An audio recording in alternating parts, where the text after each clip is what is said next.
Hello বন্ধুরা, আপনারা সবাই ভালো আছেন।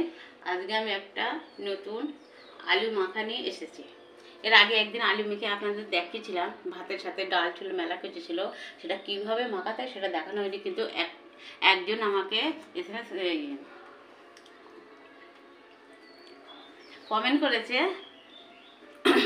একজন আমাকে কমেন্ট করেছে যে আপু আপনি কীভাবে আলু ভর্তাটা মেখেছিলেন, আমাদেরকে দেখায়নি, তা কী কী দিয়েছিলেন, তা আপনি একটু সেইটা করে একদিন দেখাবেন। তার জন্য আজকে তাদের জন্য আমি নিয়ে এসেছি যে আজকে আলু মাখাটা যে কী কী দিয়ে মাখাতে হয় আর কীভাবে করতে হয় সেইটার জন্য আজকে এই ভিডিওটা।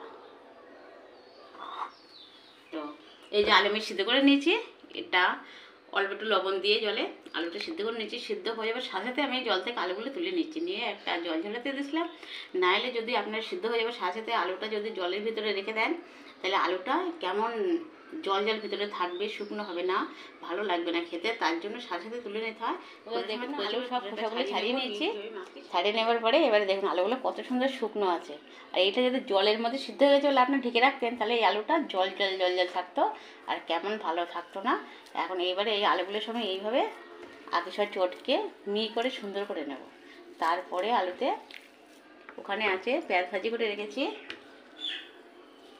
আর ওখানে শুকনো লঙ্কা ভাজি করে রেখেছি, আর ওখানে সর্ষের তেলটা ওই পেঁয়াজ লঙ্কার সাথে ভাজি করে সেটা ওখানে ঠান্ডা করে রেখেছি, আর ওখানে লেবু কেটে রেখেছি। লেবুটা কাটার কারণ হলো অনেকে টক পছন্দ করেন, যারা টক পছন্দ করেন তারা যদি ডাল দিয়ে আলু মাখা খান বা শুধু আলু মাখছেন বা তাতে মনে করেন যে টকটা হলে ভালো হয়, তখন লেবুর রস একটু দিয়ে দিলে আপনাদের সেটা ভালো লাগবে। তার জন্যই আর আজকে আমি এইভাবে আলুটা তাহলে মেখে নিয়ে, এতে তো কেটে দিতে পারছি না, দেখতে চেয়েছি যখন কীভাবে মাখাই, ওই জন্য সেই জন্যই আর আগে কাটলাম না, খোসা ছাড়ানো পর্যন্ত। পরে এবারে আমি সব কিছু দিচ্ছি। এ দেখুন এবার শুকনো লঙ্কা দিয়ে দেবো। এখন আপনারা যেমন পরিমাণের লঙ্কা ভালোবাসবেন তেমন নেবেন। যে আপনাদের বাড়ি যদি বাচ্চা থাকে যে তারা লঙ্কা বেশি খেতে পারে না, তাহলে কম করে নেবেন। আর যদি দেখলেন না আপনার সবাই লঙ্কা বেশি ভালোবাসেন, তাহলে বেশি করে নেবেন। আমি কিন্তু বেশি করে ভাজি করে রেখেছি। আর এতে একটা লবণ দিয়ে যদি করি তাহলে লঙ্কাগুলো তাড়াতাড়ি হয়ে যায়, গুঁড়ো হয়ে যাবে। তুমি লবণের সাথে চটকালে লঙ্কাগুলো। আপনারা চাইলে এইভাবে করে নিতে পারেন,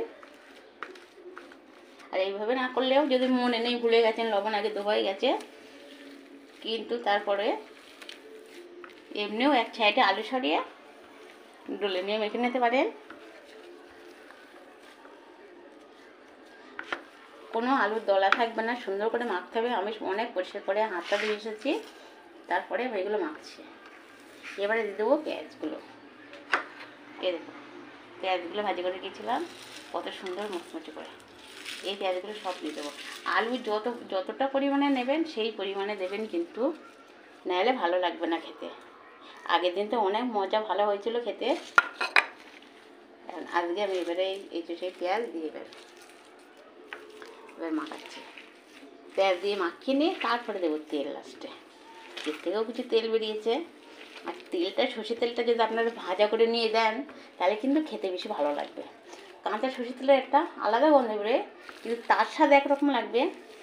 আর এই যে ভাজা সর্ষের তেলের স্বাদ, গন্ধ, তারপরে যে শুকনো লঙ্কার সাথে ভাজা করা পেঁয়াজের সাথে ভাজা করে নেওয়া ওই তেলটাই যদি আপনার থাকে বেশি করে ওতে তেল দিয়ে ভাজা করে নিলে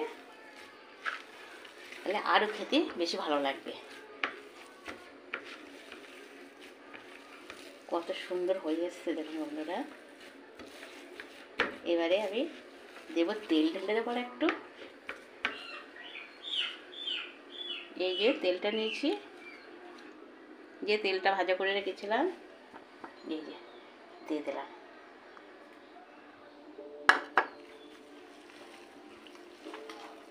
এখানে আমি লেবু দেবো না, কেননা লেবুটা তো সবাই পছন্দ করে না। আর আমার বাড়ি বাচ্চা আছে, বড় আছে, এখন এরা সেটা পছন্দ করে না। ফুচকা আলুতে হলে আবার লেবুটা দেওয়া যেত, আপনাদের জন্য দেখানোর জন্য নিয়ে এসেছি যে যার দরকার সে নেবে, আর যার দরকার না সে মাখবেন না, ওরকম কেটে আমার মতন কেটে পিস করে আপনারা যদি হালকা পাতলা ডাল রান্না করেন হালকা করে করে তাতে এই যে আলু এভাবে সুন্দর করে মেখে আর তাতে হচ্ছে কি লেবু কেটে নিয়ে যদি খান, তাহলে কিন্তু এর মতন স্বাদ আর হয় না।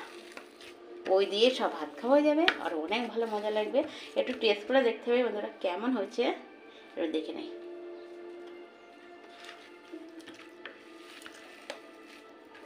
অনেক মজার হচ্ছে বন্ধুরা, অনেক সুন্দর লাগছে। আপনারা বিশ্বাস করবেন না, আমি সেটা জানি। এবারে আমি সুন্দরভাবে এটা রেখে আপনাদের সাথে দেখাচ্ছি। দেখুন বন্ধুরা, আলুগুলো আমি এখানে সাইজ করে সুন্দর করে দিয়ে দিয়েছি, আর লেবুগুলো এক সাইডে দিয়ে দিচ্ছি। যদি আপনাদের ভালো লাগে তখন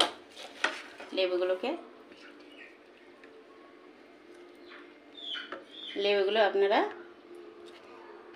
আপনাদের মতন করে নিয়ে খেয়ে নেবেন।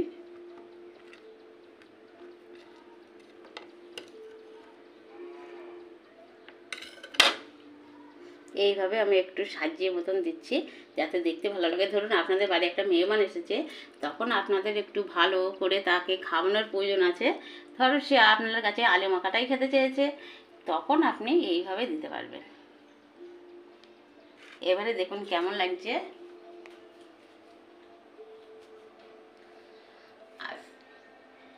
আজকে এই পর্যন্ত বন্ধুরা, আর অন্য যার যেটা ভালো লাগবে সে সেটা আমাকে কমেন্ট করে জানাবেন, আমি বানানোর চেষ্টা করব।